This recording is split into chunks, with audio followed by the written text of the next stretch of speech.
বন্ধুরা, এই দেখো এখন রাত কটা বাজে। জয়বিলা বলে একটা জায়গায় এসেছি, 9:34 হয়েছে। তো দেখো পুরো ফ্ল্যাট আর মানে এত সুন্দর জায়গাটা, কি বলবো, পুরো এয়ারপোর্টের মতো। তো দেখতে থাকো জায়গাটা কেমন। পুরো জায়গাটাই দেখতে খুব সুন্দর, আর মানে এখানে ফ্ল্যাটগুলো খুব সুন্দর সেই। তো এখন রাতেবেলা তো এখন আর ভিডিও তো করা যাবে না। খুব ভালো লাগছে জায়গাটা আমার দেখে, খুব সুন্দর জায়গা। যতটা দূর হাঁটছি, যতই হাঁটছি ততই মানে ভালো লাগছে আমার, কি বলবো, আর আমার কিছু বলার ভাষা নেই তোমাদের। তো তোমরাও যদি এখানে এসে থাকো তো কমেন্ট করে জানিও। তো ওই জায়গাটার নাম হচ্ছে জয়বিলা বলে জায়গাটা। তো খুব সুন্দর জায়গা, দেখো চারিপাশে এত সুন্দর, কি বলবো, বেশ করে লাইট ফাট সব কিছু লাগানো।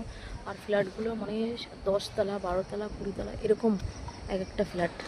জয়বিলা বলে নাম তো তোমরা নিশ্চয়ই শুনছো। তো ভিডিওটা একটু লং হবে, তাও দেখো। জায়গাটা এত সুন্দর, মানে এত সুন্দর, গাছপালাগুলো খুব সুন্দর। হয়তো দিনে হলে আরও বেশি ভালো লাগবে। তো তাও রাতে আমি করছি, তাও খুব সুন্দর লাইট ফাইটগুলো আছে। তো দেখো পুরো সাজানো, পুরো চারপাশে পুরো গাড়ি, এই ফ্ল্যাটগুলো পুরো দেখাচ্ছি, পুরোটা দেখানো যাচ্ছে না। তো এই দেখো, হ্যাঁ পুরো দেখতে থাকো, আমি শুধু দেখাচ্ছি, পুরো দেখতে থাকো। মানে কী ভালো লাগছে, মানে আমি সেটা বলে বোঝাতে পারবো না তোমাদের। তোমাদের যদি ভিডিওটা ভালো লেগে থাকে লাইক কমেন্ট এবং শেয়ার একটা করো। টাটা।